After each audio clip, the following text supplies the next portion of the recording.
전 세계 최초, 대한민국 최초.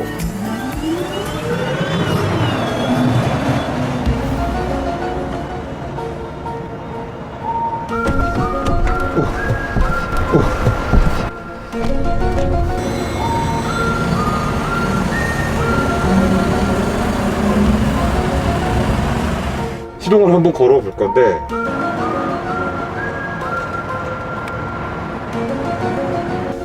시동을 한번 걸어 보도록 하겠습니다. 뭔가 네, 시동 걸렸습니다. 네? 시동이 걸렸습니다. 지금 시동 걸린 건가요? 네. 아무 소리도 안 나는데요 지금. 안녕하세요, 카링TV의 정욱진입니다. 오늘 드디어 만납니다. 대한민국에서 정말 보기 힘든, 보기 드문, 볼 수 없는 그런 차량을 만나러 지금 현대 모터스튜디오 고향으로 가고 있습니다. 전 세계적으로 더 이상의 내연기관, 특히 상용차는 환영을 받지 못하고 있습니다. 전 세계적으로 이제 더 이상의 디젤 엔진도 개발하지 않는다고 합니다. 그렇다면 이런 친환경 트럭의 대세는 배터리, 전기 자동차보다는 이런 수소 자동차가 될 거라고 저는 생각을 합니다. 그렇다면 수소 트럭과 전기 트럭 어떤 차이가 있을까요? 간단히 말씀드릴게요. 전기차, 전기 트럭은 배터리에 에너지를 저장을 해서 모터를 굴리는 방식이에요. 그러다 보니까 한번 충전할 때 시간이 오래 걸리고 배터리의 용량이 커야 됩니다. 근데 이 단점이 있어요. 충전 시간도 문제지만 배터리의 무게가 엄청나게 무겁기 때문에 약 10톤 정도 무게가 된다고 합니다. 그렇다면 이 10톤 정도의 무게만큼 내 상용차, 트럭에 짐을 실을 수 있는 적재 공간부터 무게까지 줄어드는 거죠. 그렇기 때문에 지금 상용차 시장에 맞지 않아요. 대한민국 총 중량과 축 중량을 기준으로 하는 대한민국에서는 이 배터리 무게가 10톤이 넘어가고 기본 차량 무게가 10톤이 넘어가면 벌써 20톤이 넘어가죠. 그럼 내가 적재할 수 있는 톤수가 약 20톤 정도밖에 되지 않습니다. 띠 아웃인 거죠. 그렇다면 대세는 수소가 될 수밖에 없습니다. 수소전지 트럭은 과연 전기 트럭에 비해 어떤 장점이 있을까요? 일단 배터리는 작은 배터리가 들어가는데 연료전지 스택이라고 해서 수소를 전기로 바꿔주는, 그러니까 수소와 산소가, 공기 중에 산소가 만나서 화학 반응을 일으켜서 전기를 만들어주는 연료전지 스택이라는 게 들어가 있습니다. 그렇기 때문에 배터리의 큰 무게를, 큰 용량을 가지고 갈 필요가 없어요. 그리고 배터리 같은 경우는 에너지 밀도가 상당히 낮습니다. 수소 연료의 장점은 무게당입니다. 석유의 3배, 배터리의 약 100배 정도 에너지 밀도가 높다고 합니다. 그렇기 때문에 상당히 이런 상용차 트럭, 짐을 싣고 다니는 이런 상용차 트럭에는 장점일 수밖에 없어요. 또 하나, 충전 시간이 짧습니다. 넥소 기준이 약 5분이고요 액션 투 퓨어셀 기준 8분에서 20분 안에 수소 충전이 충분히 완충이 다 된다고 합니다. 요번에 퓨어셀 같은 경우 400km를 간다고 하지만 충분히 수소 탱크의 용량을 늘림으로써 1000km까지도 운행할 수 있는 그런 수소 트럭을 만들 수 있는 거죠. 그렇기 때문에 상용차 쪽에서는 일찌감치 전기보다는 수소 차량의 기대가 더 컸고 개발이 더 많이 이루어졌습니다. 그러나 유독 테슬라의 세미트럭, 일론 머스크 형님은 세미트럭을 전기 트럭으로 만들어 수소보다는 수소는 별로야 라고 이제 일론 머스크는 한번 공식 석상에서 말을 했는데, I don't want to turn this into a debate on hydrogen fuel cells because I just think that they're extremely silly. And the people have published, there's multiple sort of rebuttals of it online. 그렇게 얘기한 세미트럭이 아직 나오질 않고 있습니다. 2021년도에 상용화를 시키고 2022년도에는 꼭 나온다라고는 했고, 그러나 일단 세미트럭은 나와봐야 돼요. 전 세계적으로 앞으로 대세가 될 미래 상용차의 전기 트럭 아니면 수소 트럭인데요, 이 하나의 트럭을 현대자동차가 세계 최초로 상용화했다라는 거는 상당히 큰 업적을 이룬 것입니다. 니콜라도 현대자동차에게 러브콜을 2번이나 보냈다고 했는데 현대자동차에서 안녕 라고 했죠. 네. 전기차, 테슬라의 대단한 찬사와 테슬라가 전기차 시장을 이끌었다며 수소차 시장은 대한민국의 현대자동차가 이끌지 않을까라는 생각을 조심스럽게 한번 해봅니다. 일단 액션 투 퓨어셀 모델도 아직 실내가 공개가 안 됐었어요. 그렇지만 오늘 제가 실내 100% 공개합니다. 왜? 제가 오늘 약 한 12km 정도 주행을 하기로 이미 약속이 되어 있습니다. 저에게 핸들을 내어주시기로. 세계 최초의 액션2 퓨어셀 모델의 세계 최초로 리뷰와 세계 최초로 핸들을 잡고 공도에 다니는, 스위스 가기 전 잠깐 저에게 내어준 34톤급의 카고 액션2 퓨어셀 모델입니다. 총 7개의 수소 탱크를 갖고 있고요. 32.09kg의 수소를 탑재할 수 있습니다. 주행거리는 약 한 400km 정도 된다고 합니다. 지금 수소 가격은 약 한 1kg에 한 8,800원 정도, 거의 디젤과 비슷한데, 뭐 현대에서는 2030년 수소 1kg의 가격을 4달러까지 낮춘다고 합니다. 1kg의 수소가 4달러로 떨어지면은 약 지금의 약 한 반 가격 정도, 4,000원대가 오겠죠. 그러면 수소의 경쟁력은 상당히 높아지고 디젤 차보다는 다들 우리 상용차 타시는 분들이 수소로 갈아타지 않을까. 게다가 친환경 트럭이에요. 공기청정기 트럭인 거죠. 이 공기청정기라고 여러분들에게 말씀드린 이유는 이 수소 차량에는 이제 산소와 수소가 결합을 해서 전기를 발생하잖아요. 연료전지 스택에서요. 근데 이 연료전지 스택에 들어가는 산소, 이 공기 중에 있는 산소를 그냥 사용하는 것이 아닌 최대한 정화를 해서 99.9%의 깨끗한 공기를 사용한다고 합니다. 그렇기 때문에 기존 차량에 나오는 미세먼지를 이 수소 전기 차량들이 정화를 시키는 공기청정기 역할을 하는 거죠. 그래서 넥소 차량 1만 대 운행 시 디젤 차량에서 나오는 미세먼지 2만 대가 정화가 된다고 합니다. 그렇기 때문에 수소 차량이 많아지면 많아질수록 공기청정기가 많아지는 거죠. 그래서 돌아다니는 공기청정기예요. 그래서 지구를 깨끗하게 만드는 또 그런 친환경 자동차 되겠습니다. 저도 그냥 수소 트럭, 수소 자동차 그러면은 그냥 배기가스를 내뿜지 않고 정말 물만 나오는 그런 친환경 차구나 라고 생각했는데, 기존의 공기를 깨끗하게 정화한다라는 건 처음 알았어요. 전 세계 모든 차량들이 수소차가 된다면 이 지구는 점점 깨끗해지지 않을까라는 생각을 한번 해봅니다. 그만큼 수소 차량의 장점이 이렇게 많다라는 것을 저도 또 한 번 알게 되는 새로운 사실이기도 합니다. 이참에 공기청정기 한 대 놓으셔야죠. 현대자동차는 공기청정기를 만드는 회사이기도 하네요. 액션2 프로 퓨어셀 모델 지금부터 만나러 가시죠.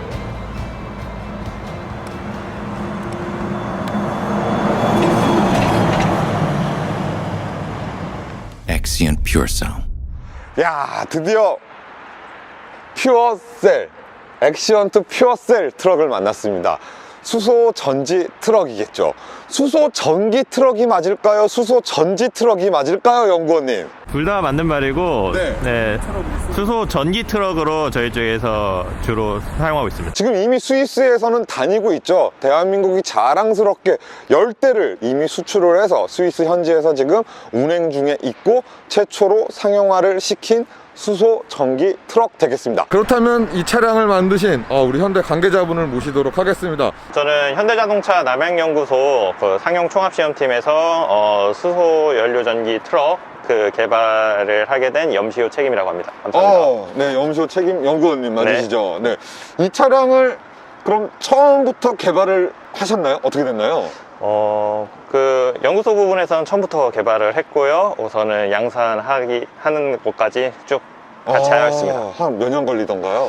그렇게까지? 우선은 기획 단계부터는 그 18년도에 기획을 하였고요. 네네. 지금 뭐 양산하는 데까지는 한 2년 정도. 대한민국에도 혹시 상용화가 된다라는 얘기가 얼핏 있던데, 요거 공개하실 수 있나요? 아니면 아직 안 되는 상황인가요?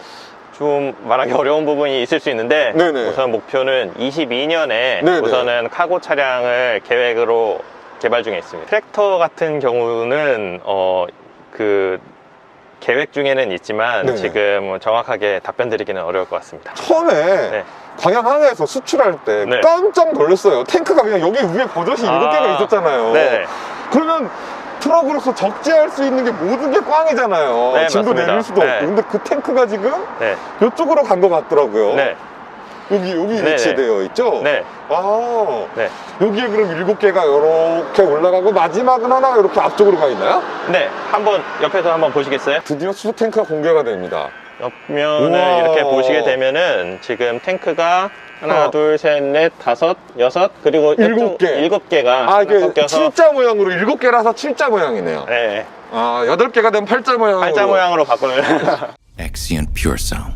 이게 이제 탄소 섬유로 만들었다고 하더라고요. 네, 이 연료 맞습니다. 탱크, 수소 탱크에도 엄청난 기술이 들어간다고 하던데. 네, 아무래도 좀 안전이 최우선이다 보니까 지금 수소 탱크는 탄소 복합 소재로 싸져 있고 네. 지금 압력은 350바로 충전이 되어 있는 상태입니다. 아, 근데 넥소는 700바라고 알고 있거든요. 네네. 근데 왜 350바가 들어갔는데 충분히 기술은 700바까지도 가능한 걸로 알고 있는데. 네, 뭐 700바까지 국내에서도 생산을 하였고 네. 이미 버스 같은 경우는 700바로 지금 운행을 하고 버스는 있기는 700바군요. 한데요. 네, 네. 실제 이 차를 구매하는 스위스 쪽에서에 있는 충전소 시설이 네네. 상용차 같은 경우에는 350바 충전소 시스템이기 때문에 350바 시스템으로 다 구축을 스위스 했습니다. 실정에 맞춰서 350바로 어떻게 보면 다운을 했네요. 네, 맞습니다. 아, 이게 지금 탄소 섬유로 만들어진 거죠? 네, 맞습니다. 엄청난 압력을 견뎌야 되기 때문에 그런 건가요? 네, 그리고 뭐 외부의 충격 그리고 차량이 사고가 났을 때도 폭파나 이런 부분에 있어서 안전하여야 되기 때문에 탄소 섬유로 되어 있습니다. 탄소 섬유 같은 경우는 네. 팍 폭파가 되지 않고 그냥 부분이 이렇게 네. 섬유, 그러니까 네. 종이 옷 찢어지듯이 싹 이렇게 찢어지면서 이렇게 갑자기 폭파 위험이 없다라고 하는데 그것도 사실인가요? 네, 그렇게 해가지고 외부 충격에 강한 것이 사실입니다. 혹시 사고가 나도 안전한가요? 물론 뭐 넥소에서 이미 네. 수소 탱크 3개를 싣고 다니고 있잖아요. 근데 네. 어떤지 그게 어떻게 보면은 일반인들은 수소 그러면 약간 아직도 폭파되는 네. 쪽에 좀 위험성을 좀 갖고 있다. 그래서 우리 동네 수소 청소가 안 생겼으면 좋겠다. 막 네. 이런 생각들도 많이 하시기 때문에. 그렇게 많이들 오해를 하시는데 우선은 이 차를 가지고 에어백 충돌 시험, 그래서 전면 충돌 시험도 진행을 하였고요. 네네. 그러면 당연히 이 탱크 부분에서 이렇게 손상이 있었는데 그럴 때 뭐 터지거나 이런 우선은 문제점은 없었고요. 네네. 수소가 폭파 위험성은 우선은 그 불꽃이 당하거나 이런 식으로 해야 되는데 네네. 실제로 우선 여기서 불이 날 수 있는 소재는 없고 실제 만약에 배출이 되더라도 수소는 가장 가벼운 거기 네네. 때문에 거기 하늘로 올라가고 이 위에 누출 감지 센서도 다 있기 때문에 누출 감지 센서. 혹시나 그래가지고 누출이 시스템이 되거나. 바로 종료되기 때문에 그러한 걱정은 조금 접어두셔도 될 것 같습니다. 이렇게 큰 중량을 움직이는 상용 차량 같은 경우에는 수소로 가는 것이 맞다라고 생각을 하고요. 네네. 지금 배터리 같은 경우는 배터리의 무게 네네. 그리고 가격 네네. 그렇기 때문에 또 충전 시간. 충전 시간 이런 네. 부분 때문에 상용차로 쓰기에는 약간 부적합한 부분이 있고요. 뭐 포터 EV 같이 소형급에서는 전기화하여서 단거리 위주로 주행이 가능하지만은 장거리와 중량물을 실는 경우에는 수소로 가는 것이 맞다라고 생각합니다. 지금 여기 있는 이 수소 트럭이 주행거리가 400km로 알고 있거든요. 네, 맞습니다. 근데 그 키로수가 앞으로도 계속 늘어날 수 있다라는 얘기를 좀 들은 것 같아요. 네. 그 부분은 어떤가요? 우선 400km 기준은 그 유럽 기준으로는 그 400km가 대부분 하루에 주행하는 거리고 네. 지금 이 충전 탱크가 350바인데 그 700바로만 올리게 돼도 네. 우선은 시스템 변경 없이 더 주행 거리는 증가할 수 있을 것으로. 됩니다. 그렇군요. 얼마 전에 퓨어셀 네. 트럭 발표할 때 네. 2030년에 네. 4달러. 네. 그래서 4달러 뭐 햄버거 광고도 있었잖아요. 그죠? 네, 네, 맞습니다. 이제 수소 가격이 4달러 정도 될 네. 거다. 지금은 여러분들 1kg에 약 한 8,000원대입니다. 그리고 1kg의 수소로 넥소 기준으로 약 100km를 갈 수 있고요. 그죠? 네. 근데 이제 가격이 4달러로 떨어질 예상이다. 네. 라고 이렇게 보시면 프레젠테이션에서 말씀해 주셨는데 네. 가능하리라고 생각을 하십니까? 네, 지금은 뭐 수소가 그렇게 대중적으로 사용되고 있지 않기 때문에 가격이 비싼 측면이 있고요. 네네. 이제 점점 차량도 많아지고 하면은 가격은 떨어질 것이어서 4달러까지 뭐 목표로 가능할 것이라고 생각합니다. 조금 더 큰 캡이 올라갈 경우에는 저 위에 이제 그 슬리퍼 캡이랑 좀 높은 캡이 올라갈 경우에는 네. 저 위에 있는 수소 7번째가 약간 문제가 될 수도 있겠네요. 네. 지금 저기 탱크가 올라가게 돼서 네. 데이캡을 썼다기보다는 네네. 스위스에서 이 트럭을 구매하는 업체가 우선 요구한 게 데이캡을 우리한테 했고요. 높은 캡은 필요 없다. 슬리퍼 네. 공간도 필요 없다. 실제 운행하시는 분이 아직 충전소가 그렇게 많지 않기 때문에 단거리 위주로 하기 때문에 데이캡으로 우선 제작을 하였고, 그거에 맞게 수소 탱크는 제작이 되었습니다. 그럼 나중에 이제 뭐 냅슨이 나오거나 네. 조금 더 승소가 많아지면은 네. 충분히 이제 슬리퍼 공간이랑 네. 거주 환경 네. 공간이 네. 뭐 평바닥도 들어갈 수 있고요. 네. 엔진이 안 들어감으로써 네. 충분히 다 가능하겠네요. 네, 가능합니다. 아, 그럼 더 넓은 공간, 실내 공간을 뽑을 수 있겠네요, 수소 트럭이. 네, 그렇죠. 아, 그렇군요. 정말 실차주들을 만나셨을 거 아니에요? 네. 실 타시는 분들과 네. 테스트 하시는 분들을 네. 뭐 크게 불편함이 없다고 하던가요? 우선은 실제로 차를 판매하기 전에 네네. 현지 테스트를 위해서 한 대를 먼저 보냈습니다. 아, 그래가지고 10대가 가기 전에 이미 한 네. 대가 갔었군요. 이미 한 대 가서 아. 우선 주행은 충분히 하였고요. 네네. 그리고 운전자도 실제 스위스에서 베테랑 운전자들을 번갈아 가면서 계속 저희 쪽에서도 모니터링을 하였는데, 공도 테스트를 이미 했었군요. 공도 테스트를 조건별로 상당히 많은 시간 동안 몇 개월을 했거든요. 네, 그렇구나. 그랬는데 그렇게 문제점은 나오지 않았습니다. 그렇기 때문에 옷걸이 얘기밖에 할 수 없었군요. 제가 시승이라고 얘기했는데 오늘 시승합니까? 네, 오늘 직접 주행하실 수 있습니다. 아, 진짜요? 네. 감사합니다. 네. 감사합니다. 네. 네. 아, 여러분들 너무 궁금했습니다. 과연 이 트럭 정말 조용할까요? 그전 디젤 트럭도 옆에 지금 저렇게 있습니다. 저 트럭도 제가 여러분들에게 한번 영상을 공개했었던 트럭인데, 트랙터예요. 기존의 내연기관 디젤을 탑재한 540마력 모델인데요. 이 차량 같은 경우는 정말 조용할까요? 물론 타보면 알겠지만. 네. 직접 느껴보시는 게 더 정확하지 않을까.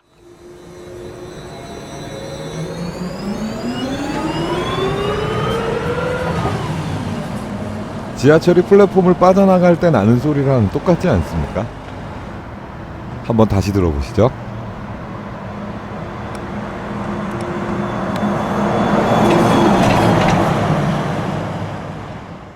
차량이 그럼 마력은 한 어느 정도 됐습니까? 전기차기 때문에, 수소전기 트럭이기 때문에 우리가 마력이라고 하지 않고 이제 킬로와트로 설명을 하잖아요. 네. 한 몇 킬로와트 정도 되나요? 실제 모터는 350kW급 모터가 탑재되어 있고, 마력으로 환산했을 때는 470마력 정도. 470. 마력이 자료에는 476까지도 나오더라고요. 네, 마력급이 있고요. 실제 사용 환경에 따라서 운전자가 출력에 불만이 없을 수준으로 잘 좀 적재를 했을 때도 충분히 힘이 딸리지 않게끔 만드는 거잖아요. 지금 저 네. 엑시언트도 보면 540 모델도 있고 400마력대도 있잖아요. 엑시언트가요. 네, 맞습니다. 충분히 470마력이면 400마력 후반대인데, 네. 거의 지금 공도에 다니는 트랙터들이나 카고 트럭, 대형 트럭 중에 하위 쪽이 그 정도 마력대가 나오잖아요. 네. 충분히 문제가 없던가요? 우선 스위스 현지에서 시험을 했었을 때 그 약간의 과적 조건, 우선은 그래서 36톤까지 해가지고 네네네. 개발은 34톤, 근데 네네. 실제로 시험을 36톤을 가지고 시험을 하였는데, 그때 비교 차량은 이제 디젤 차량을 가지고 다녔는데, 비교 차량도 같이 해가지고 시험을 하였는데, 우선은 흔한 말로 추월당하는 일은 없고, 거의 두 차가 항상 나란히 다녔습니다. 이쪽에 이제 수소를 충전하는 건 맞죠? 네, 수소 충전구가 여기에 있고요. 충전할 때 안전 부분도 있고 하기 때문에 수소를 동절기, 하절기, 그리고 탱크 온도 등을 종합적으로 확인을 해가면서 네네. 충전 속도를 조절을 합니다.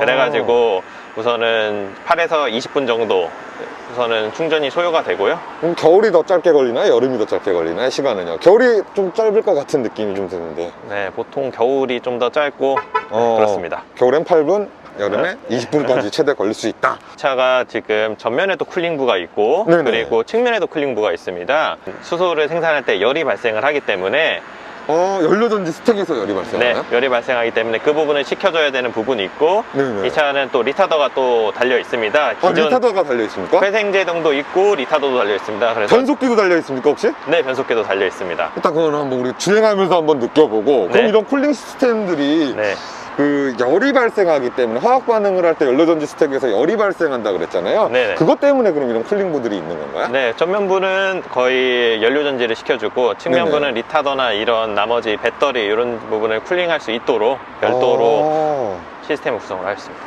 우선은 산소 같은 경우는 네. 기존이랑 동일하게 네네. 흡기로 해가지고 들어오게 네네. 되고요. 네네. 그 중에서 이제 그 필터로 정화 과정을 거쳐서 네네. 우선은 산소 것 중에서 불순물을 제거하고, 불순물 제거하고. 그 다음에 수소와 결합을 하여서 전기를 발생하게 됩니다. 그렇군요. 그래서 이쪽은 쿨링부, 이쪽은 이제 약간 그냥 가든 것 같아요. 아, 그리고 이번 차가 네. 1축이 에어 서스펜션이던데, 그죠? 네, 맞습니다. 중가 에어 서스펜션이 들어갔는지 카메라만 한번 들어가서 한번 보시죠. 들어가 있네요. 아, 1축에 양쪽에 툭백이 들어가 있는 에어 서스펜션이 장착이 되어 있고요. 드디어 에어 서스펜션이 들어갔어요. 그리고 2축에도 당연히 에어 서스펜션이 들어갔겠죠. 그러네요. 톡백이 들어갔네요. 하나, 둘, 셋, 네 개 에어 서스펜션이 들어갔고, 모터가 하나가 들어갔나요? 두 개가 들어갔나요? 모터는 가운데 하나가 들어갔고요.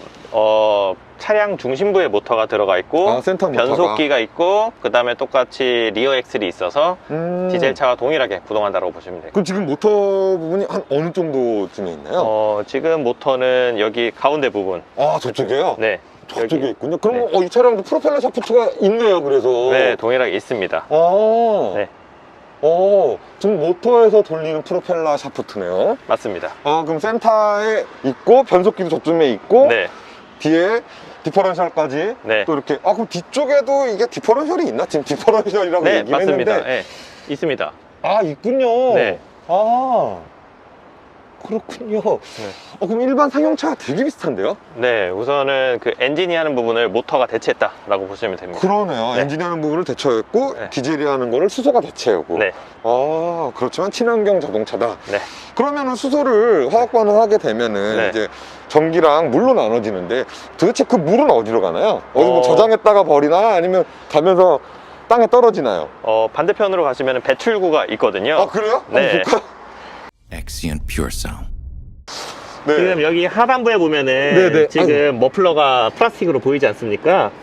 네, 네, 저쪽에서 물이 떨어지는 거를 나중에 확인하실 수 있습니다. 네. 네. 그럼 저 물은 정말 깨끗한 물인가요?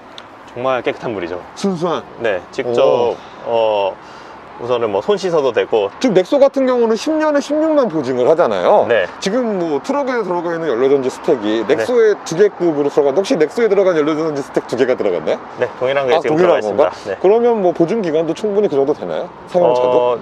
우선은 실제 이 차량은 고객한테 판매를 페이퍼 유즈 모델이라고 그렇죠. 흔히 알고 있는 리스 형식으로 되어 있고요. 지금 리스하는 기간 동안은 이제 AS나 이런 부분을 다 지원이 된다라고 보시면 될 것 같습니다. 그러니까 현대에서도 최초에 만든 그 연료전지 스택 같은 경우는 뭐 수명이 3개월밖에 못 가고 그랬는데 지금은 엄청나게 그래도 연료전지 스택의 수명이 좀 늘어난 것 같더라고요. 네, 그때 그거- 대비 많이 네. 증가를 하였습니다. 요 뒤쪽은 일반 에어인 것 같은데 브레이크 시스템 네, 에어인가요? 공합 시스템 에어를 동일하게 쓰고 있습니다. 그럼 에어 브레이크가 들어가 있나요? 네, 그 제동이 총 3가지가 들어갑니다. 네네. 그 기존의 공합 브레이크가 들어가고요. 네. 그 다음에 디젤 차와 동일하게 리타더가 들어갑니다. 리타더가 들어가고요. 네, 그리고 네. 가장 많이 사용하게 될 전기차니까 회생제동 회생제동이 있습니다. 메인 풋브레이크가 하나 네. 에어로. 네. 네. 그 다음에 보조제동 장치가 리타더와 회생제동 장치 2개. 네. 하나가 더 들어가 있네요. 네. 그럼 뭐 일반 차에도 뭐 배기 브레이크도 있고 리타더도 있고 하지만 네. 이 차량도 역시 상용차답게 네. 그렇게 들어가 있군요. 네. 뒤쪽에 정말 많네요. 네. 풀카를 할 수 있도록 여기 견인 장치를 네. 달 수 있게끔 다 개발이 되어 있고 네. 잭들도 다 나와 있습니다. 이런 식으로 네. 연결하면 되겠네요. 그죠? 그전 프레임, 액시언트 프레임은 그대로 사용을 한 것 같은데요. 맞나요? 네, 프레임은 기존 것을 활용을 하였습니다. Exient Pure Sound. 제로 에미션 우선은 공해가 없는 차량이고요. 네네. 그리고 이 수소가 네네. 지금 재생에너지를 활용해가지고 만든 수소를 활용하여서 실제로 아. 구동을 하게 됩니다. 네네. 그래가지고 이렇게 표현을 하였습니다. 스위스에서 액션트 피어셀 모델이 딱 가니까 네. 주변 반응들 어떤가요? 뭐 엄청난 기자들이 촬영하고 난리가 났던 것 같은데. 네. 네. 스위스에서도 관심이 상당히 높은 것으로 알고 있고요. 그래가지고 이제 업체에서도 실제 차를 운행을 하고 그 관련 부분에서 또 관심이 많은 것으로 알고 있습니다. 니콜라 때문에 많은 분들이 수소차에 관심이 또 네. 생겼어요, 사실. 네. 네. 그렇기 때문에 이런 상용차가 네. 어떻게 보면 상용화가 돼서 굴러다닌다 네. 라고 했을 때 이게 어떤 부분에서 가장 놀랄 일인가요? 뭐 연료전지 스택 기술인가요? 아니면 수소 탱크 기술인가요? 아니면 사용차에 들어간 대용량 모터인가요? 이건 어떤 기술이 앞섰기 때문에 다들 야 현대가 네. 대단해 그리고 아무나 못 만드는 걸까요? 우선은 방금 전에 언급 주셨던 전부 다가 우선은 영향을 줄 것 같고요. 아, 네, 연료전지 같은 경우에는 우선 현대 넥소에 네. 들어갔었던 거가 우수한 상품성을 가지고 있고, 어허. 그리고 이 지금 대형차급을 구동을 하려고 하면은 연료전지랑 그 네네. 배터리가 상호 협조적으로 잘 운영을 해야 되는 운영 전략. 그렇죠. 일반 승용차에 들어가는 모터로는 좀 힘들 것 같아요. 무게가 있다 보니까. 네, 그리고 무게가 좀 나간 차이기 때문에 차량 개발과 동시에 모터 개발도 하였기 때문에 아. 모터 부분도 우선은 어려운 부분이 있고 해서 여러 가지들이 숙제가 복합적으로 있지 않을까 그렇구나. 싶습니다. 아, 여기서 질문 있습니다. 네, 네. 연료전지 스택만 저희한테 좀 파세요. 모터만 좀 파세요. 네, 아니, 수소 탱크는 잘 모르겠고 하여튼 네, 이런 부분 현대가 자체적으로 정말 네, 열심히 개발한 이 부품들 네. 부품만 파세요 라는 자동차 기업들이 혹시 있거나 아니면 이미 뭐 납품하고 있거나 이런 경우도 있나요? 우선은 연료전지 같은 경우는 트럭용은 아니기는 한데 연료전지만 이제 수출을 한 것으로 알고 있고요. 아, 그렇게 주시나요? 그렇게 어렵게 만들어서? 우선 이게 네. 차량에만 우선 국한되어 가지고 사용되는 것은 아니고 아. 우선 차량 그리고 발전 그리고 뭐 다른 뭐 요즘 다른 것까지 네네네. 확대해서 할 수 있기 때문에 선박에도 나중에는 이제 수소로 갈 것 같다라는 얘기가 많던데. 네, 여러 가지 방면으로 수소를 활용할 수 있는 것을 검토 중에 있습니다. 어쩔 수 없이 이제는 내연기관 차는 네. 퇴출이 돼야 되잖아요. 네. 네. 그렇다면은 수소와 전기 어떻게 보십니까? 우선 두 개는 공존할 수밖에 없는 구조인 것 같고요. 아, 공존한다. 네. 아. 이 차도 우선은 전기차 시스템을 그대로 가져왔습니다. 네네. 하지만은 그 전기를 그 수소를 이용해서 충전을 한다라고 쉽게 생각을 하시면 될 것 같고요. 네네. 이렇게 상용차 같이 큰 중량을 네네. 오랜 가야 장거리로 주행할 돼요. 네. 경우에는 연료전지 쪽으로 가고 수소가 적합하고. 네, 그리고 아닌 경우는 지금 전기차로 가는 경우도 많을 것 같습니다. 그렇죠. 아까처럼 말씀하신 것처럼 포터 정도. 네. 그렇다면 전 세계적으로 네. 우리 연구원님 네. 이런 대형 상용차 트럭을 수소로 만들고 있는 기업이 지금 몇 군데나 있는 것 같습니까? 데이터 조사 혹시 경쟁자로 보신다면. 우선 지금 아시아 업체가 위주로 하고 있고요. 네네. 도요타에서도 우선은 버스 부분 그리고 승용차 부분 해가지고 도요타 미라이 같은 경우는 많이들 알죠? 네, 미라이도 있고 버스 같은 경우에서도 지금 일본에서 지금 하고 있고 네네. 한국은 제일 잘하고 있고 네네. 그리고 타 업체들도 선행 개념으로는 지금 여러 시도를 하고 네네. 있는 것으로 알고 있습니다. 아, 그렇군요. 네. 그렇다면은 이 대형 승용차 부분의 경쟁자로는 어떤 업체가 있을까요? 그냥 저는 이렇게 보니까 벤츠에서 네. 젠 H2가 나왔더라고요. 네. 물론 상용화가 될지 안 될지 모르겠지만. 네. 지금 가장 이슈를 받고 있는 우선은 니콜라가 어떻게 지금 잘 나오게 될 경우에 니콜라는 언덕에서 굴리는 기술이 좋잖아요. 언덕에서 굴리는 기술. 아. 죄송합니다.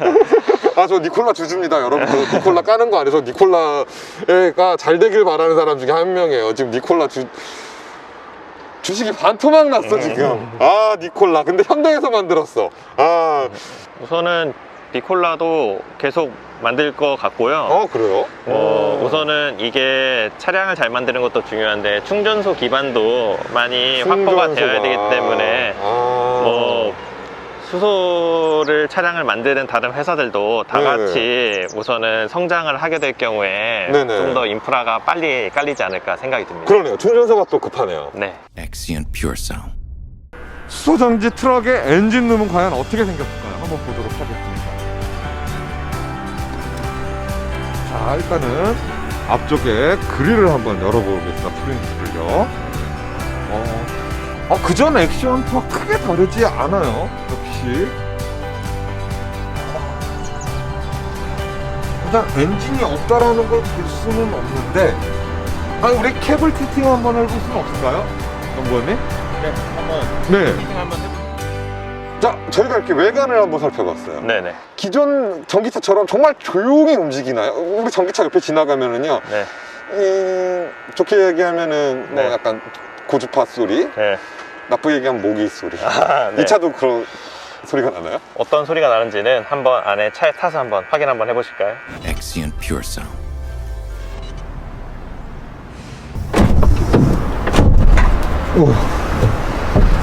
자, 한번 올라가 보도록 하겠습니다. 어우, 올라탔습니다. 자, 여러분들, 액션트 퓨어셀 수소 전기 트럭에 탔습니다. 시동을 한번 걸어 볼 건데, 저는 기존 디젤 차를 생각해서 으르릉 할 것 같은데, 네. 전혀 그렇지 않으면, 스타트 버튼이 여기 있네요. 네. 그러면 스타트 버튼을 한번 눌러서 한번 시동을 한번 걸어 보도록 하겠습니다. 뭔가, 네. 시동 걸렸습니다. 네? 시동이 걸렸습니다. 지금 시동 걸린 건가요? 네. 아무 소리도 안 나는데요, 지금? 네. 지금 보세요. 여러분들 좀 급출발을 한번 해볼게요. 지금 키로수 올라가는 거 보이시죠? 지금 그냥 벌써 50이에요. 60, 대용 사용차 70.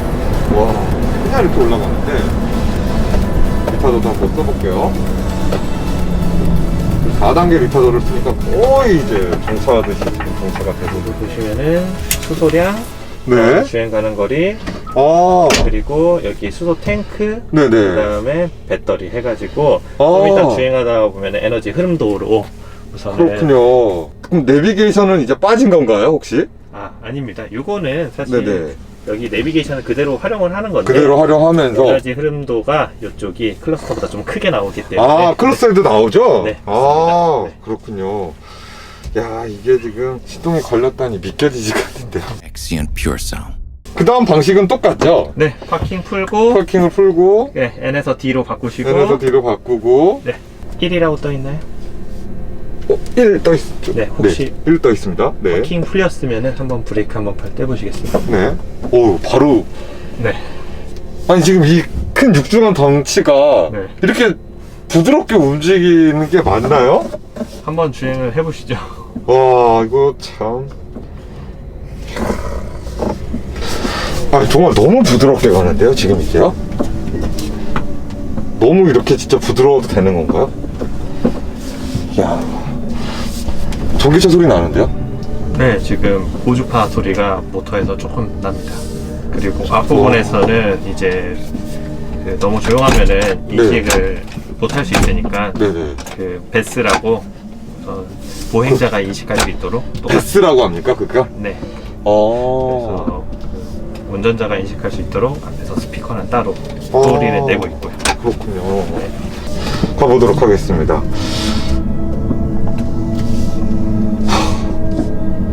신기하다. 정말 신기한데요? 그런가요? 저 너무 조용히 가는데요? 저 피로도가 네. 상용차 액션트 내연기관 트럭 타보셨죠?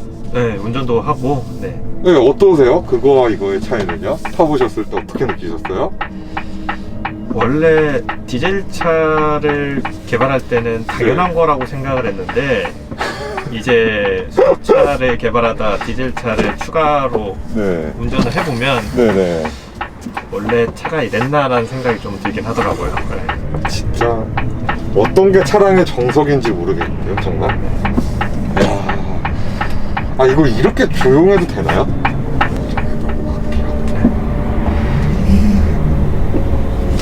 아직 상용화된 전기 트럭도 없잖아요. 그것도 그렇죠. 최초였네요, 그죠? 이 중량으로는 없죠. 네. 그렇죠. 네. 이 정도 대형 트럭으로는 없잖아요. 네. 물론 뭐 포터 EV는 있지만 네. 제가 포터 EV도 리뷰를 했었거든요. 한번 네. 충전에 211km로 가는 포터 EV. 그냥 그 차를 이렇게 키워놓은 거네요. 그렇죠. 네. 네. 그리고 지금 가만히 있을 때 디젤 차들은 이런 핸들의 떨림이라든가 네. 안에 내연기관 네. 약간의 그 디젤 엔진 어쩔 수 없는 달달거림이 있잖아요. 네, 그렇죠. 너무 좋은데요? 그냥 너무 부드럽습니다. 너무 조용하고요. 앞으로 트럭 운전하시는 분들도 하루에 뭐 10몇 시간씩 운전도 하고 800km 이렇게 이상 운전을 하시다 보면 네. 이렇게 조용한 트럭을 운전을 하시게 되면 네. 또 피로감도 덜 하실 거예요. 그리고 지금 스타트가요 놀라워요.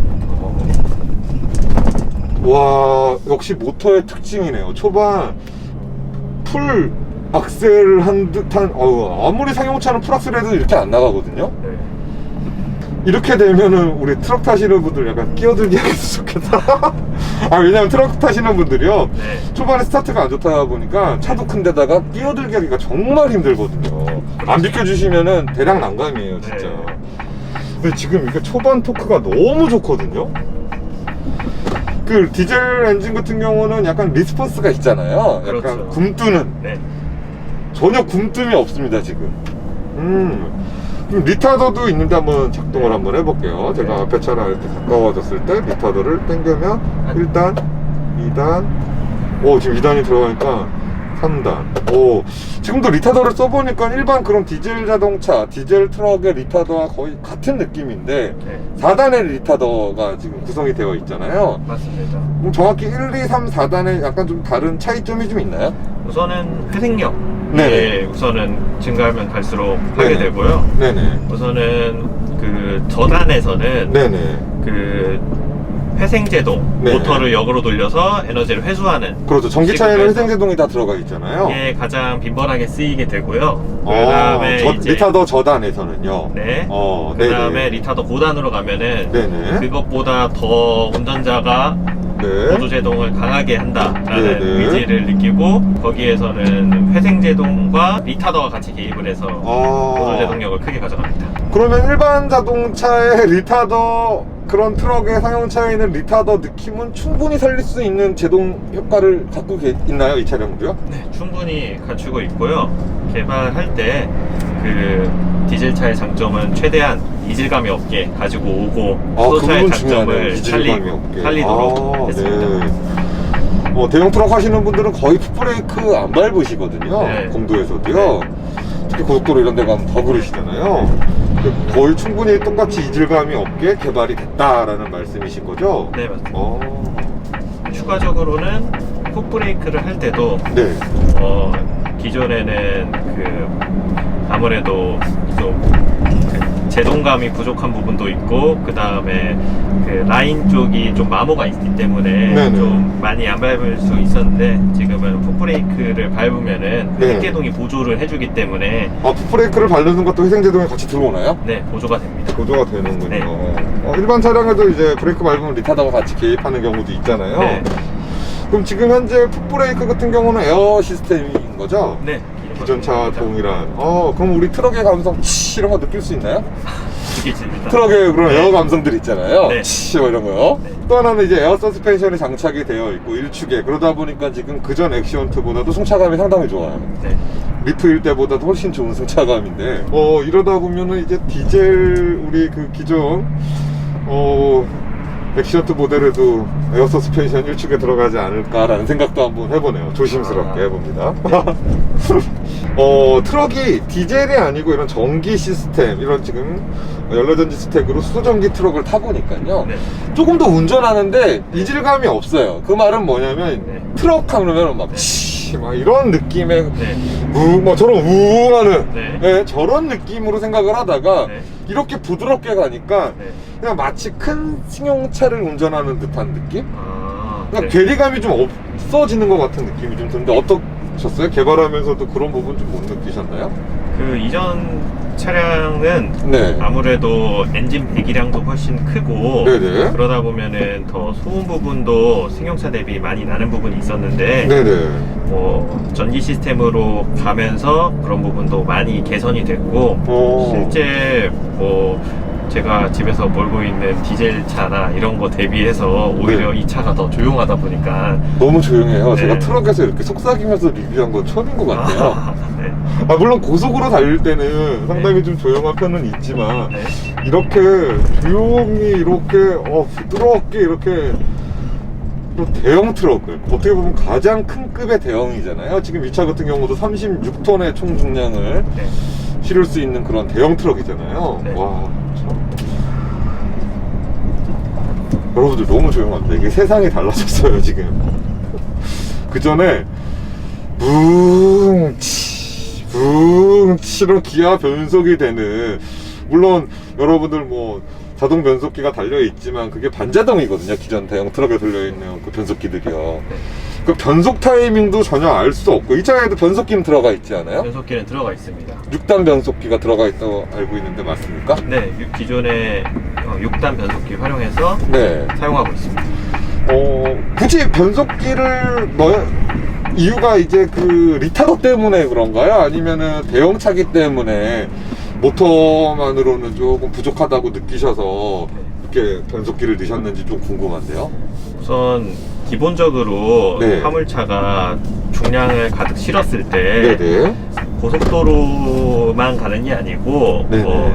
20%막 이렇게 높은 골목길 같은 경우에도 등판을 하여야 되지 않습니까? 그렇죠. 구석구석에 있는 공장들 가야 되고요. 네. 그래서 그런 곳을 총중량을 싣고서 갈 때 네네. 그런 등판 성능을 맞추려고 하면은 네네. 모터가 너무 커지고 아. 실제로 주행할 때는 그렇게까지는 큰 모터는 필요하지 않고 하다 보니까 동력을 적절하게 분배하기 위해서 중간에 변속기를 넣었고요. 또 이제 언덕에서는 좀 어떤지 좀 궁금하거든요. 네. 좀 무게를 싣고 네. 언덕에서 이제 우리가 서 있다가 출발해야 될 경우가 있잖아요. 네. 물론 그때 때문에 이제 변속기도 있고 한 건데 언덕 올라갈 때 그 댓글에 궁금하신 점에 네. 언덕 올라갈 때 힘 쓰느냐 이렇게 되어 있더라고요. 언덕 올라갈 때 힘쓰는 게 상용차는 가장 중요한 부분이라고 생각을 하거든요. 대부분 속도 제한이 걸려 있기 때문에. 그렇죠. 언덕 올라갈 때 그 초반에 힘도 좋고 네네. 그렇기 때문에 차이를 느끼실 수 있고요. 네네. 그때는 차가 또 특히 시끄러운 조건이기 때문에 네네. 그런 부분에서 더 큰 차이가 나올 수 있다라고 하시면 됩니다. 그럼 언덕에 뭐 짐 싣고 올라가는데 전혀 문제 없다. 언덕에 네 그렇죠. 뒤로 밀림 방지 뭐 이런 건 있나요? 저도 네, 여기 동일하게 아, 예. 기존에 디젤 차에 있는 기능은 아. 다 있다라고 보시면 됩니다. 그렇군요. 언덕 네. 밀림, 경사로 밀림 장치도 네. 들어가 있고, 뭐 SCC라든가 이런 뭐 긴급 제동 장치라든가 차선 이탈 경보 장치는 뭐 LDW라든가 이런 건 다 기본으로 들어가 네, 있나요? 그런 건 다 기본적으로 달려 있습니다. 아, 그럼 그런 것도 다 달려서 스위스에 수출이 됐나요? 네, 그렇군요. 앞에 레이더를 보면서 크루즈 속도도 조절을 하고 네, 긴급 네. 제동도 들어가고 네네. 다 있다라고 보시면 긴급 제동도 다 들어가 있습니다. 너무 쾌적해요, 환경이 지금. 운전 환경이요. 그냥 가장 좋은 거는 그건 것 같아요. 그리고 두 번째로는, 차가 안 나가서 받는 스트레스. 뭐 물론 리밋에 대한 스트레스는 있겠죠. 뭐 대한민국의 상용차는 190km의 리밋이 걸려 있습니다. 약간 여기가 지금 여러분들 언덕 구간이거든요. 한번 제가 언덕 구간에는 어떤지 한번 이렇게 테스트를 한번 해보겠습니다. 야, 여러분들 이젠 더 이상 탄력 운전 안 하셔도 됩니다. 대형 트럭 타시는 분들, 수소전지 트럭 타시면, 수소전기 트럭을 타시게 되면 이제 더 이상 탄력 운전 안 하셔도 되네요. 대형 트럭 운전자분들이 연료를 조금이라도 좀 아끼기 위해서 엄청난 탄력 운전을 혹시 하고 계시는 거 알고 계시나요? 아, 네. 연비 쪽을 담당하여서 네. 탄력 운전을 쓰면 연비가 좋고 많이 네. 하신다는 거 알고 있습니다. 아, 그렇군요. 추가적으로 계속 네. 그쪽보다 연비가 좀 더 개선될 수 있도록 네네. 하고 있고요. 시스템 효율도 높이고 보조제동이라고 할 수 있는 회생제동을 많이 쓰면은 네. 기존 대비 브레이크 성능도 좋아지고 연비도 좋아지는, 그래서 양쪽으로 다 개발을 하고 있습니다. 그렇군요. 뭐 앞으로 수속값도 떨어지지만 네. 연비도 좋아지는, 연비라고 해야 되나 이것도? 전기차는 우리 전비라 그러잖아요. 수소는 연료니까 연비가 많습니다. 아, 수소는 연료니까 연비가 많군요. 네. 저런 차들 옆에 그냥 확 지나갈 수 있겠는데요? 한번 밟아보시겠어요? 한번 밟아볼까요? 지금 60km까지. 우와! 지금 이 차량은 85km의 리밋이 걸려 있는데요. 그냥 훅 가는데요? 그냥 정말 그냥 쫙 올라가는데요? 승용차 올라가듯이 올라간다고 여러분들 보시면 돼요. 와, 놀랍다. 근데 물론 짐을 실으면 약간 좀 네. 다를 수는 있지만 거의 대동소이할 것 같은 느낌이 드는데요. 어떻던가요? 테스트 한번 해보셨죠? 네, 짐을 뒤에 이 차는 풀트레일러도 연결하여서 풀트레일러 거죠? 네, 그래가지고 우선은 주행을 하는 차인데 네. 연결을 하여도 디젤차 네. 대비 이질감도 없고 네. 출력 부분도 만족스럽다라고 스위스에서 주행하셨던 드라이버들이 얘기를 했습니다. 그렇군요. 그분들을 늘 내연기관만 타시던, 디젤 트럭만 타시던 분들이잖아요. 스위스에 계셨던 네, 분들이요. 네. 깜짝 놀라지 않던가요? 정말 저는 지금 네. 완전 이건 신세계다. 네. 라는 생각이 들어요. 네. 그러니까 일반 수용차를 휘발유를 타시는 분들이 전기차를 타셨을 때는 물론 뭐 초반 토크가 강해서 놀라긴 하시지만 네. 이 정도는 아니거든요. 저희처럼 네. 이제 대형 디젤 엔진을 타시던 분이 이 차를 탔을 때는 네. 어떻게 보면 진짜 확 다른 세상인데 그분들 평가에서도 그런 것들도 많이 나오지 않은 건가요? 그렇죠. 아무래도 피로도가 덜하다라는 게 가장 먼저 오는 대답이었고요. 네. 그리고 약간 칭찬인지 불만인지 초반에 너무 토크가 세서 주차할 때 이게 조심해야 될 것 같다. 아, 네. 그 전에 디젤 차는 약간 이렇게 네. 일명 약간 훅가시 네. 이렇게 하면서 그런 게 전혀 없죠. 이제 약간 악셀이 상당히 민감해졌어요, 사실. 네. 예. 근데 이게 금방 적응이 되겠어요. 근데 더 이제 무서운 건 뭐냐면은요. 네. 이거 타다가는 디젤은 못 갑니다.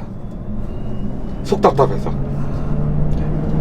확실히 그건 느껴지네요. 여러분들 지금 보시면 너무 부드럽게 가요. 우리가 이런 큰 대형 트럭을 한 50km까지만 올리는데도 꽤 많은 그 레인지가 필요하거든요, 거리가요. 근데 지금 이 차는 대단하다. 한번 타보신 분들은 네. 다시 디젤로 좀 가기 힘드실 것 같은데요. 확실히 그 부분은요. 넵튠 같은 트럭이 네. 정말 뭐 2019년도에 넵튠을 공개를 하셨지만 네. 그런 트럭이 상용화가 된다면 네. 거주 환경 넓어지죠. 지금도 현재도 이건 기존 캡을 썼기 때문에 엔진 터널이 이렇게 있는 거지 네. 엔진 터널이 안 나오잖아요. 엔진 터널 있을 이유가 없죠. 있을 이유가 없잖아요. 그럼 실내 공간 넓어지죠. 네. 조용해지죠. 네. 그리고 또 하나 트럭에는 뭐 아시겠지만 연구원님도 네. 무시동 히터, 에어컨 상당히 필수적이거든요. 네. 우리 이런 대형 트럭에는 일반 승용차에 없는 네. 좀 기능이죠. 무시동 히터와 무시동 에어컨이 있잖아요. 그러니까 네네. 잘 모르시는 분들을 위해서 잠깐 설명을 드리자면 굳이 내 차에 시동을 켜지 않고도 트럭에서 주무시거나 휴식할 때 에어컨과 히터를 켤 수 있는 그런 장치인데 이 차량 같은 경우는 전기차에서는 이제 배터리 용량이 어느 정도 크기 때문에 가능하다고 하는데 이 차량은 지금 연료전지 스택 때문에 배터리는 작은 게 들어갔잖아요. 네. 근데 무시동 히터랑 에어컨에 충분히 우리 트럭커들이 휴식할 수 있을 만큼의 시간적인 여유가 제공이 될까요? 제공이 되고요. 지금 그 모터가 예. 이 차를 굴릴 만큼 큰 모터가 들어간다는 말은 네. 배터리도 그만큼 큰 배터리가 들어가야 된다라고 이해를 하시면 됩니다. 그래서 물론 이 400km를 다 배터리로 가는 차보다는 적지만은 네. 큰 배터리가 들어가 있기 때문에 그 배터리를 활용해서 히터, 에어컨 다 활용이 가능합니다. 네네. 그러면은 연료전지 스택에서 남은 전기를 이제 배터리에 충전을 하는 건가요? 남은 전기를 배터리에 충전하는 경우도 있고, 네네. 우선 모터가 달려있는 차다 보니까 네. 회생제동을 할 때 네네. 그 에너지 회수를 하는 거는 네. 배터리에 다 저장이 된다라고 보시면 됩니다. 회생제동 장치에서도? 네. 그렇다면 연료전지 스택이 갑자기 고장이 났어요. 네. 이 차는 두 개가 있지만 네. 95kW급 두 개니까 190kW 네. 두 개가 있지만 그러면은 그 배터리로만으로 네. 어느 정도 갈 수 있을까요? 이 차량이 배터리 상태에 따라 좀 차이가 있지만 거의 풀 충전이 돼 있을 경우로는 배터리로 한 20-30km 정도는 주행이 가능합니다. 20-30km 정도군요. 그래서 만약에 차가 고장이 나면 안 되지만은 네. 연료전지가 하나가 고장이 났을 때는 하나로 발전이 돼서 갈 수 네네. 있고요. 연료전지 스택을 하나가 고장이 나도 하나로 갈 수 있군요. 네. 비행기에 엔진이 두 개 있는 역할과 똑같네요. 네, 그리고 또 두 번째 게 고장이 나더라도 네. 그 다음에 그 배터리만으로도 이제 서비스 센터까지는 갈 수 네네. 있기 때문에 네네. 그리고 또 일반 트럭커 분들은요, 장거리 운행도 많이 하시고 키로수가 많잖아요. 1년에 10만 킬로씩 타시고 하시니까. 그러면 오일도 갈아야 되고, 브레이크 라이닝도 갈아야 되고, 타이어도 그렇고, 물론 이 차는 타이어는 똑같겠죠, 타이어는. 근데 일반 그런 내연기관에 비해서 정비 쪽으로도 훨씬 더 심플해지지 않나요? 우선은 이전에보다 엔진 부분이 없기 때문에 네네. 그런 부분에 있어서는 심플해지는 게 있고요. 네네. 하지만 이게 지금 처음에 고객들이 낯설어하는 부분이 있을 수 있지 않습니까? 네네. 그리고 상용차로 수소를 쓴 거는 처음이기 때문에 예, 예. 스위스에 판매할 때는 페이퍼 유즈 모델이라고 그렇죠. 흔히 말하는 리스로 네, 하면서 사용한 만큼만 비용을 내는. 그래서 전문 정비소에서 알아서 다 정비도 다 해주고 할 수 있도록 지원을 해주고 있습니다. 대한민국에도 그런 방식으로 좀 들어오면 좋을 것 같은데, 지금까지 저희가 이제 장점만을 얘기를 했는데, 지금도 약간 악셀이 진짜 네. 딱 했을 때 초반 토크가 너무 강해서 훅 튀어나가는 느낌이 나거든요. 네. 여러분들 이거 정말 거의 뭐 한 400마력대 승용차에서 느낄 수 있는 튀어나감을 제가 느낄 수 있는데, 지금도 보세요. 여러분들 좀 급출발을 한번 해볼게요. 지금 키로수 올라가는 거 보이시죠? 지금 그냥 벌써 50이에요. 60, 대형 상용차 70. 와, 그냥 이렇게 올라가는데, 리타더도 한번 써볼게요. 4단계 리타더를 쓰니까 거의 이제 정차하듯이 지금 정차가 되고 있는데, 야, 리타더의 기능은 내형 그 디젤 기관 차와 별반 다를 건 없어요. 자, 모든 게 지금 장점이에요, 연구원님. 연구원님이 생각하는 단점과 앞으로 이거만큼은 해결을 해야 될 것 같다라고 생각 드는 부분이 있나요? 저는 솔직히 지금 뭐 차량 가격 말고는 네. 크게 뭐 와닿는 건 없거든요. 그리고 여기다가 뭐 제가 이번에 미러캠을 한번 타봤잖아요. 네. 대형 트럭. 네. 미러캠까지 들어가 주면은 네.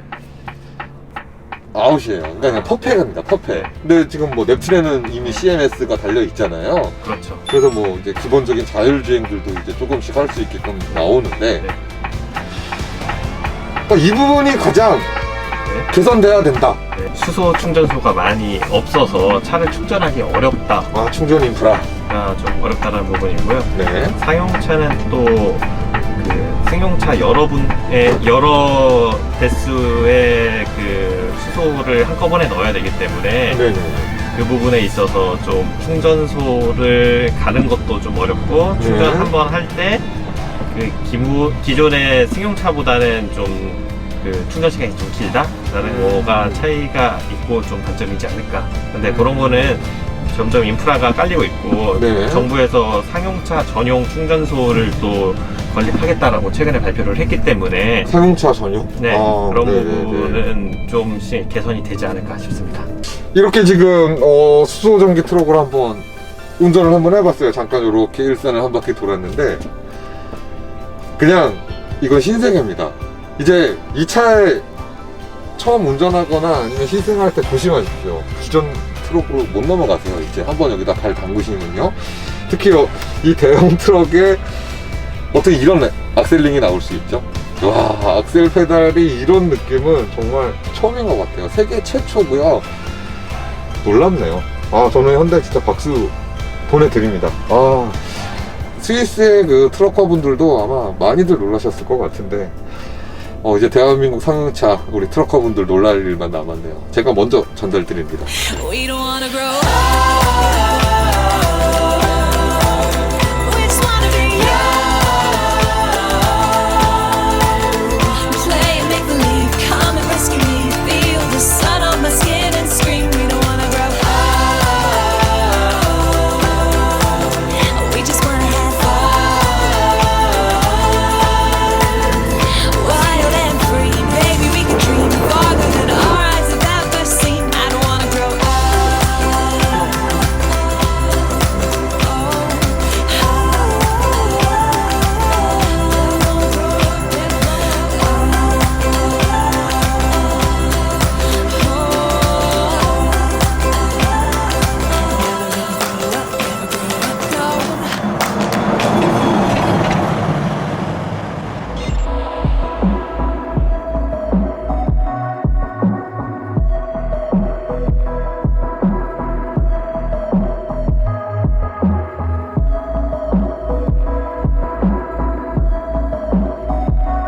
Exient Pure Sound.